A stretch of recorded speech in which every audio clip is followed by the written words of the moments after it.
Hello everyone, welcome to Deep Astrology. If you are new to my channel, please like, share and subscribe, and also hype this video if you like. And if you want personal readings and personal consultations for you, then check out the email address given in the description box. You can contact me on that email address for the bookings.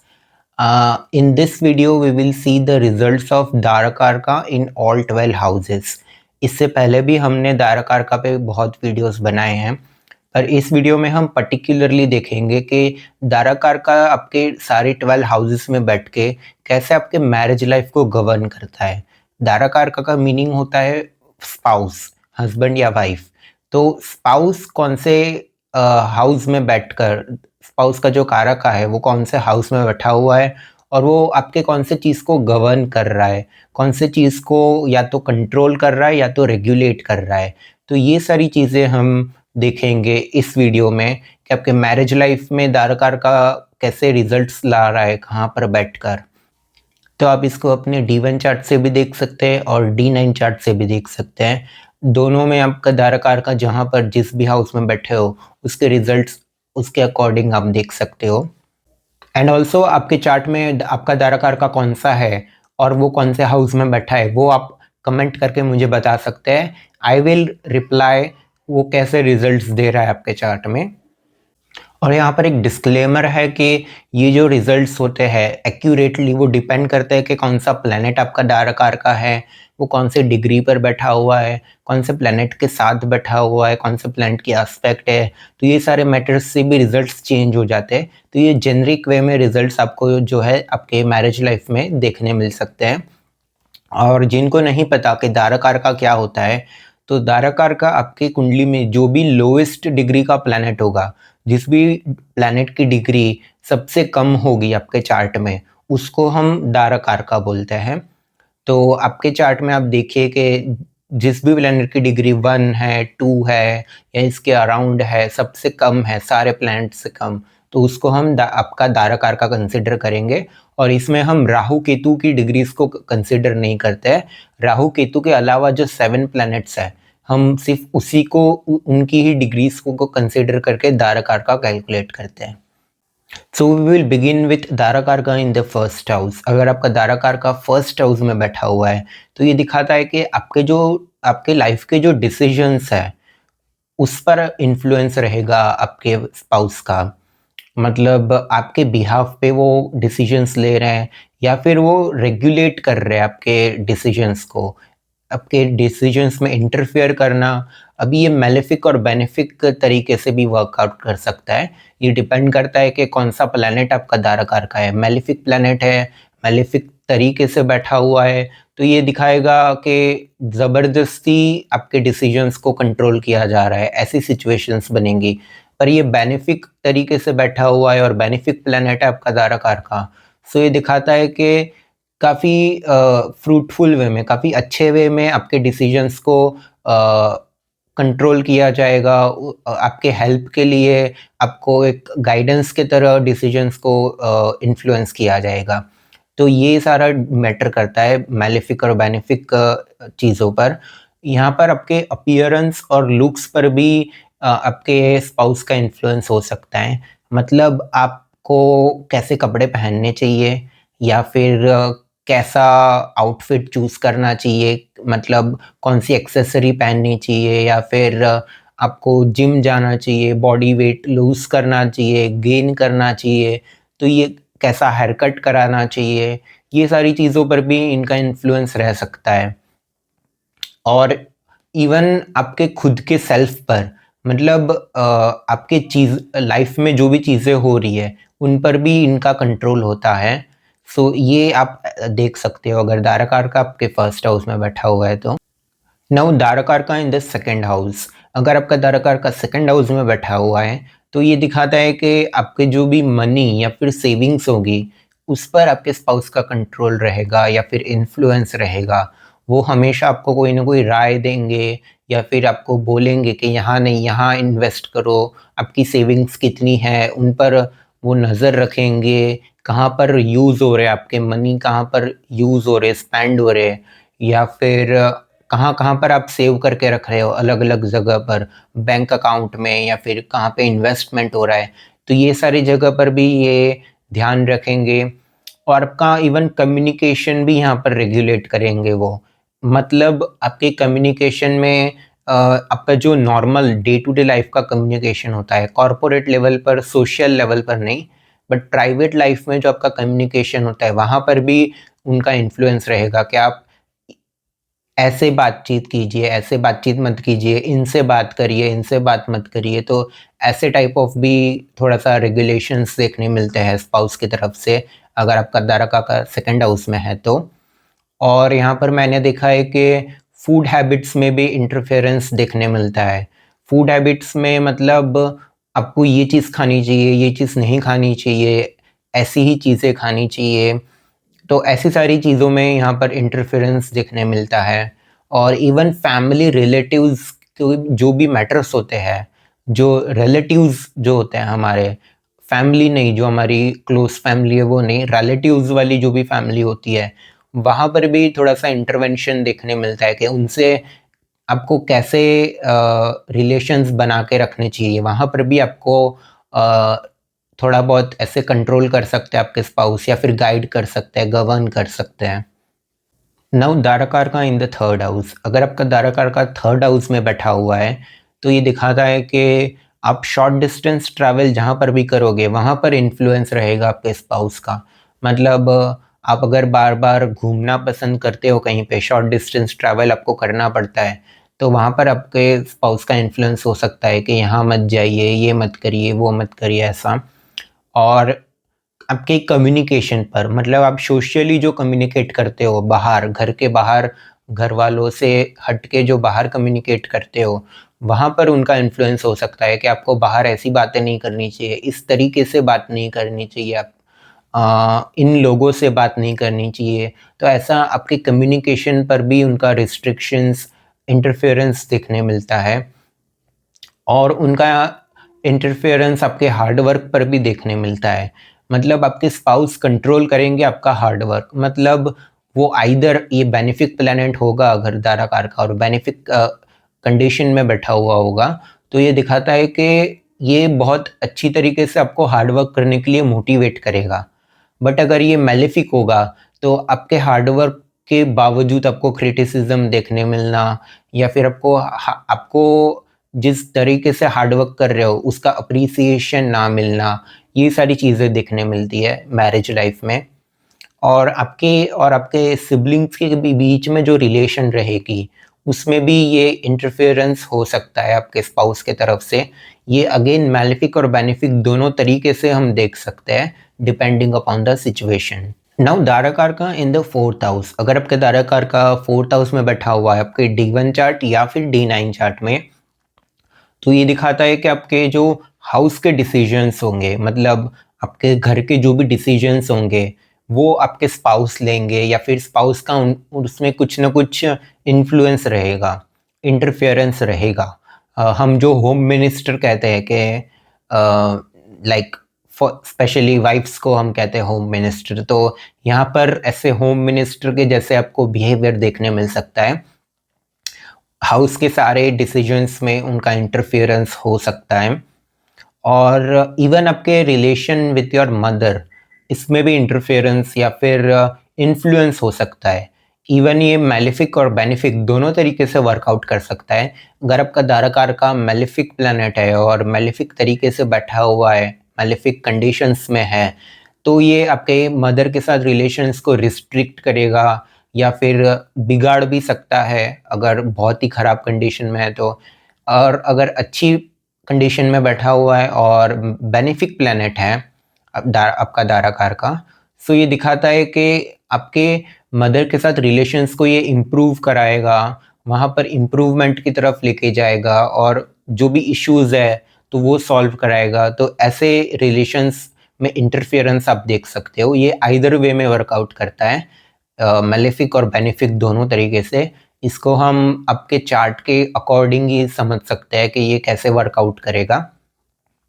यहाँ पर land property या फिर vehicle related जो भी matters होते हैं उनमें भी आपके स्पाउस का इन्फ्लुएंस हो सकता है कि जब भी आपकी लाइफ में ऐसे मौके आएंगे, जब आप कोई लैंड या फिर प्रॉपर्टी परचेस कर रहे हो या फिर व्हीकल परचेस कर रहे हो, तो आपके स्पाउस का भी उसमें इंटरफेरेंस रहेगा। उनका भी डिसीजंस, वो अपने भी ओपिनियन शेयर करेंगे आपके साथ, डिसीजंस बनाने में अपने ओपिनियंस रखेंगे स्ट्रांगली। तो ये सब आप देख सकते हो अपनी मैरिज लाइफ में। तारका in the 5th house of your D1 and D9 chart. अगर आपका तारका 5th हाउस में है तो आपके जो चिल्ड्रंस होंगे उनके एजुकेशन पर आपके स्पाउस का पूरा इंटरफेरेंस रहेगा। यहाँ पर उनका मेन फोकस चाइल्ड पर, मतलब बच्चे करने पर या फिर बच्चों को बड़ा करने का, चाइल्ड अपब्रिंगिंग पर रहेगा। और आपके नॉलेज पर भी यहाँ पर थोड़ा बहुत यहाँ पर इंटरफेरेंस या फिर इन्फ्लुएंस हो सकता है। जैसे कि अगर वो कुछ बोल रहे हैं कि अच्छा ये चीज़ ऐसी ही होती है, तो आपको वो बिलीव मान लेना पड़ेगा कि अच्छा हाँ ये चीज़ ऐसी ही है। सो जैसे हम कहते हैं कि मेरे लिए, for me the sky is pink, so उनको भी बिलीव करना पड़ेगा कि sky is the pink. So ऐसे टाइप ऑफ बिहेवियर यहाँ पे देखने मिलता है कि आपके नॉलेज को भी यहाँ पर इन्फ्लुएंस करा जा सकता है इन अ वे। ये डिपेंड करता है कि ये कैसी सिचुएशन में प्लेस्ड है आपका दाराकार का। अगर बेनिफिक कंडीशंस में प्लेस्ड है और बेनिफिक प्लेनेट है आपका दाराकार का, सो यहाँ पर आपका नॉलेज को और फ्लरिश करेगा और रिफाइन करेगा आपके नॉलेज को, और ज़्यादा फ्लरिश करके विजडम की ओर लेके जाएगा, एनलाइटमेंट की ओर लेके जाएगा। बट अगर ये मेलिफिक प्लैनेट है और अगर मेलिफिक कंडीशंस में बैठा हुआ है, तो आपको ये ज़्यादा कंट्रोलिंग लगेगा कि आपके नॉलेज को ही ज़्यादा कंट्रोल कर रहे हैं, या फिर ये कंट्रोलिंग बिहेवियर कोई इश्यूज लेके आएगा मैरिज लाइफ में। सो ऐसा आप देख सकते हो। और इवन आपके जो स्पेकुलेटिंग इन्वेस्टमेंट्स होते हैं, तो वहाँ पर भी उनका इन्फ्लुएंस दिखने मिल सकता है। अगर आप शेयर मार्केट में, स्टॉक्स में, ये सब चीज़ों में इन्वेस्ट करते हो, म्यूचुअल फंड्स हो गया, शॉर्ट टर्म जो भी गेनिंग्स के प्लेटफॉर्म होते हैं जहाँ से आप इन्वेस्टमेंट करते हो, तो वहाँ पर जो भी आपका इन्वेस्टमेंट रहेगा उनके सारे डिसीजंस में भी आपका स्पाउस के इंटरफेरेंस को देखा जा सकता है। क्योंकि यहाँ पर वो अपना ओपिनियन शेयर करेंगे या फिर कुछ न कुछ अपना राय देंगे ही आपको। तो ये सब आप अपने मैरिज लाइफ में देख सकते हो। नाउ दाराकार इन द 6th हाउस। अगर आपका दाराकार का 6th हाउस में बैठा हुआ है आपके D1 चार्ट या फिर D9 चार्ट में, तो यहाँ पर ये इन्फ्लुएंस दिखाता है जब भी आप डील करोगे आपके एनिमीज के साथ, तो वहाँ पर आपके स्पाउस का इन्फ्लुएंस दिखता है। मतलब अगर आपको समझ में नहीं आ रहा है कि आपके एनिमीज है, उनको काउंटर कैसे करें, तो आपके स्पाउस आपकी हेल्प कर सकते हैं। ये आइदर वे में वर्कआउट कर सकता है। ये आपकी हेल्प कर सकते हैं या फिर आपकी मुसीबत को और भी बढ़ा सकते हैं। ये डिपेंड करता है कि अगर बेनिफिक प्लैनेट है और बहुत ही अच्छी कंडीशंस में बैठा हुआ है, यहाँ पर शत्रु हंता योग भी बनता है, तो कैसा योग बन रहे, कौन सा प्लैनेट है, क्या एस्पेक्ट्स है, तो ये देखना पड़ता है। तो उस वे में ये आपकी मुसीबत को से बाहर भी निकाल सकता है या फिर आपकी मुसीबत को बढ़ा भी सकता है। तो ये आइदर वे में वर्कआउट करता है। तो आपके एनिमीज के साथ डीलिंग में हेल्प करते हैं, ये सॉल्यूशन में हेल्प करेंगे। आपको इस तरीके से प्लान करना चाहिए सो दैट आपके एनिमीज को काउंटर आप कर सकते हो। तो ऐसे सॉर्ट ऑफ आपको एडवाइस भी मिल सकती है अगर बेनिफिक कंडीशंस है तो। इवन ये आपके ऑब्स्टिकल्स को दूर करने में भी आपको हेल्प कर सकता है या फिर आपके ऑब्स्टिकल्स को बढ़ा सकता है, आइदर वे में। और यहाँ पर आपके स्पाउस का इन्फ्लुएंस रहेगा आपके डेट या फिर कोई भी आपकी लोन चल रही है उसमें, कि आपको लोन लेनी चाहिए, डेट लेना चाहिए कि नहीं, कब लेना चाहिए, कितना लेना चाहिए, उसको कैसे पे ऑफ करना चाहिए, उसके ईएमआई कितने रखने हैं, कैसे पे ऑफ करना है, कैसे सेविंग्स करना है उसके लिए। तो ये सब चीज़ों में भी आपके स्पाउस का इन्फ्लुएंस या फिर उनका ओपिनियन वो शेयर कर सकते हैं। और आपके हेल्थ और डाइट पर भी उनका इन्फ्लुएंस रहता है। मतलब आप जो भी खाना खाओगे वो हेल्दी है या नहीं, कितना हेल्दी है, आपको सारे न्यूट्रिशंस मिल रहे हैं क्या, कार्ब्स, प्रोटीन, फैट्स कितने हैं, माइक्रोन्यूट्रिएंट्स, मैक्रोन्यूट्रिएंट्स, तो ये सब का ध्यान रखेंगे। वैसे अपनी डाइट का ध्यान रखेंगे, आपने खाना खाया कि नहीं, दवाइयाँ ली कि नहीं, सप्लीमेंट्स लेना चाहिए, कब लेना चाहिए, कौन सा लेना चाहिए, तो ये ध्यान रखना। तो ये सब भी आपके स्पाउस आपको बता सकते हैं एज अ स्वीट जेस्चर। और मैंने देखा है कि यहाँ पर मैक्सिमम चांसेस होता है कि यहाँ पर आपकी डेली रूटीन को भी कहीं ना कहीं ये लोग इन्फ्लुएंस करते हैं या फिर कंट्रोल करते हैं कि आपको डेली रूटीन कैसा रखना चाहिए। अगर जैसे कि सैटर्न जैसा कोई तारा का बन के यहाँ पर बैठा हुआ है, तो ये दिखाएगा कि आपके डेली रूटीन को ये पूरी तरीके से सुधार के रख देगा और काफ़ी ज़्यादा इम्प्रूवमेंट लेके आएगा आपकी डेली रूटीन में, ऐसा कोई स्ट्रिक्ट प्लैनेट हो तो। नाउ दाराकार का इन द 7th हाउस, अगर दाराकार का आपके 7th हाउस में है तो मैंने बहुत बहुत ही सारे केसेस में देखा हुआ है कि ऐसे लोग अपने स्पाउस के बिना रह नहीं सकते हैं। इनको अपने स्पाउस के इर्द गिर्द ही रहना पसंद होता है या फिर हमेशा उनको स्पाउस के रिलेटेड या फिर उनके आसपास ही रहना पसंद होता है। जैसे अगर ये दूर भी रह रहे हैं तो अभी वीडियो कॉल से टच में हैं या फिर मैसेजिंग से हमेशा, कॉलिंग से हमेशा टच में हैं, या फिर उनको दिन में, पूरे दिन में भले साथ ना हो पर एक टाइम रात को तो उनको अच्छे अच्छे से अपना टाइम चाहिए। तो ऐसे आपको बिहेवियर देखने मिलता है अगर दाराकार का आपके 7th हाउस में बैठ जाता है तो, क्योंकि दाराकार की ओरिजिनल एनर्जी ही 7th हाउस की एनर्जी होती है, तो ये उसकी एनर्जी को एनहांस कर देता है। दैट्स वाई ये एक तरीके से देखने जाए तो काफ़ी अच्छी पोजीशन है दाराकार के लिए।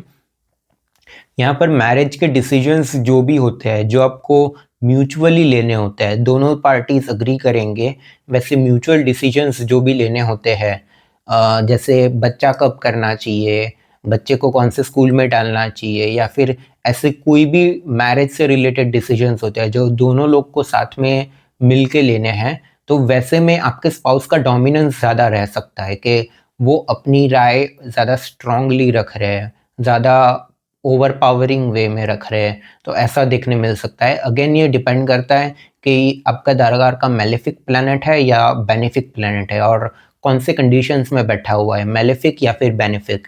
तो यहाँ पर अगर बेनिफिक होगा तो ये कंट्रोलिंग नेचर आपको ज़्यादा नहीं दिखेगा, बट मेलेफिक होगा तो आपको ज़्यादा कंट्रोलिंग वे में आपके मैरिज के डिसीजंस लिए जाएंगे।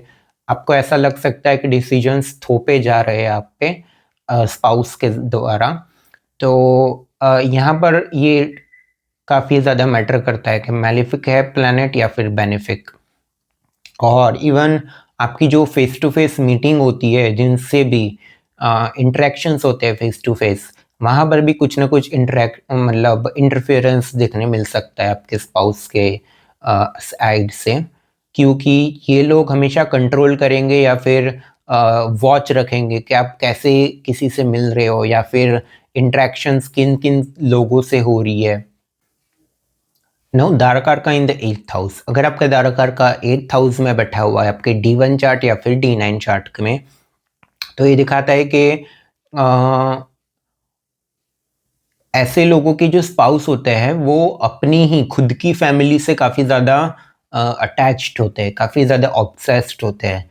उनका ध्यान अपने खुद की ही फैमिली में ज़्यादा होगा, मतलब आपके जो स्पाउस होंगे वो अपनी खुद की ही फैमिली में ज़्यादा इन्वॉल्व रहेंगे रादर देन आपकी फैमिली, मतलब उनके इन लॉज की फैमिली में।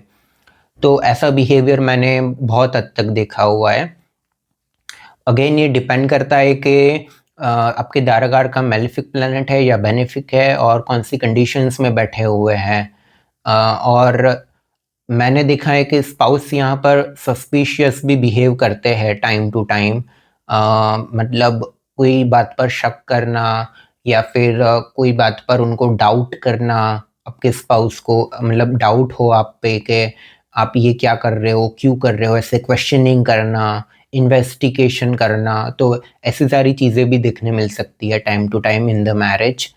यहाँ पर ये ऐसे जो स्पाउस होते हैं वो काफ़ी कंट्रोल करके रखते हैं अपने मैरिज सीक्रेट्स को, ये अपनी मैरिज लाइफ जो होता है उसमें जो भी सीक्रेट्स होता है ये ज़्यादा पब्लिकली शेयर करना पसंद नहीं करते हैं। तो ऐसे लोगों के स्पाउस हमेशा कंट्रोल करके रखते हैं कि ये सीक्रेट्स बाहर किसी को ना पता चले। मैरिज की जो भी बातें हैं, मैरिज की जो भी चीज़ें हैं वो मैरिज लाइफ में ही रहे, बाकी लोगों को ज़्यादा पता ना चले। और मैंने देखा है कि यहाँ पर फिज़िकल इंटीमेसी भी आपके स्पाउस के द्वारा ही कंट्रोल की जाती है। मतलब आप फिज़िकली इंटीमेट कब होंगे, उसके में ज़्यादा आपका डोमिनेशन आपके स्पाउस की तरफ भी देखने मिलेगा। उनके डिसीजंस ही यहाँ पर डोमिनेट करेंगे।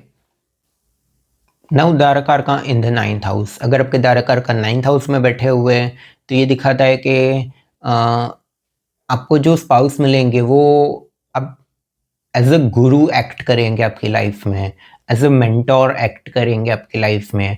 अगर ये बेनिफिक प्लैनेट है और अच्छी कंडीशंस में बैठा हुआ है तो आपको एक ऐसे पर्सन की तरह गाइड करेंगे जो आपको अप्लाइड एनलाइटमेंट की तरफ लेके जा रहा है, आपकी लाइफ को विजडम की तरफ लेके जा रहा है। तो ऐसे लोगों के मतलब हम कहते हैं कि अगर दाराकार का 9th हाउस में है तो काइंड ऑफ ये भाग्योदय भी कराता है आफ्टर मैरिज। तो यहाँ पर आपको ये चीज़ भी देखने मिलेगी कि आपका लक अनलॉक हो सकता है आपके मैरिज के बाद। और 9th हाउस आपके बिलीव सिस्टम का भी होता है। आप जिस भी चीज़ में बिलीव करते हो, आप कौन सी चीज़ में बिलीव रखते हो, कौन से रिलीजन में, कौन से प्रैक्टिसेस में, तो आपके जो बिलीव सिस्टम होता है वहाँ पर भी आपके स्पाउस का इन्फ्लुएंस रहेगा। आपके कल्चर या फिर ट्रेडिशन को लेकर भी जो भी चीज़ें होंगी उसमें भी आपके स्पाउस का इन्फ्लुएंस रहेगा। ये भी आप देख सकते हो आपकी मैरिज लाइफ में। और इवन आपके जो एथिक्स या फिर मोरल्स होंगे उस पर भी आपके स्पाउस का इन्फ्लुएंस रह सकता है कि आपके ये जो एथिक्स है वो सही नहीं है, वो आपको करेक्ट करेंगे कि आपके एथिक्स ऐसे होने चाहिए, आपके मोरल्स ऐसे होने चाहिए, आपकी मोरल ड्यूटीज़ ये हैं। ये आपको ये सारे आपको ऐसे आपको शो करेंगे, टाइम टू टाइम करेक्ट करेंगे आपके मोरल्स को, आपके एथिक्स को। और इवन ये मतलब मैंने देखा है ज़्यादातर ये हम नॉर्मल लैंग्वेज में कहें तो लेक्चर देते रहते हैं अपने स्पाउस को। हमेशा गाइडेंस या फिर मेंटरिंग होता है तो हमेशा ऐसा लगता है कि ये हमेशा लेक्चर दे रहे हैं। तो ऐसे भी शोकेस हो सकता है यहाँ पर आपकी मैरिज लाइफ में। नौ अगर दाराकार का आपके 10th हाउस में बैठा हुआ है आपके D1 या फिर D9 चार्ट में, तो ये दिखाता है कि आपके स्पाउस आपके करियर को इन्फ्लुएंस करेंगे। आपके करियर से रिलेटेड करियर पाथ है या फिर करियर डिसीजंस हैं, उसमें उनका इंटरफियरेंस होगा। मतलब आपको कौन सा करियर चूज़ करना चाहिए, करियर कब स्विच करना चाहिए, मतलब करियर स्विच या फिर जॉब स्विच करनी चाहिए आपको अभी। तो आपको कब क्या डिसीजंस लेने हैं आपके करियर में, वो सारी चीज़ों पर इन्फ्लुएंस रहता है आपके स्पाउस का। और मैंने देखा है यहाँ पर सोशल इमेज जो आपकी होती है उस पर भी बहुत ज़्यादा इन्फ्लुएंस रहता है आपके स्पाउस का कि आपकी इमेज सोसाइटी में कैसी जा रही है। तो उन पर उनका ध्यान बहुत ज़्यादा रहता है, तो उन पर उनका कंट्रोल बहुत ज़्यादा रहता है, क्योंकि उनको इसकी परवाह ज़्यादा होती है कि आपकी सोसाइटी में इमेज कैसी दिख रही है। तो वहाँ पर वो कंट्रोल करके रखना चाहते हैं कि आपको ऐसा बिहेव नहीं करना चाहिए, आपकी सोसाइटी में ऐसी इमेज जाएगी नहीं तो लोग आपके बारे में ऐसा सोचेंगे। तो ऐसे वे में भी आपको ये यहाँ पर इंटरफेरेंस देखने मिल सकता है। और यहाँ पर एज अ कपल भी आपके दोनों की एज अ कपल इमेज कैसी है सोसाइटी में, तो वहाँ पर भी इन्फ्लुएंस देखने मिल सकता है कि हमको एज अ कपल सोसाइटी में कैसा बिहेव करना चाहिए, सो लोग क्या सोचेंगे। तो ऐसे एज अ सोसाइटी में आपकी एज अ कपल इमेज क्या है, उस पर भी इन्फ्लुएंस रहता है आपके स्पाउस का। अब अगर आपका दाराकार का 10th हाउस में बैठा हुआ है तो नाउ अगर आपका दाराकार का 11th हाउस में बैठा हुआ है आपके D1 चार्ट या फिर D9 चार्ट में, तो ये दिखाता है कि आपके स्पाउस का कंट्रोल रहेगा आपके सोशल सर्कल्स पर।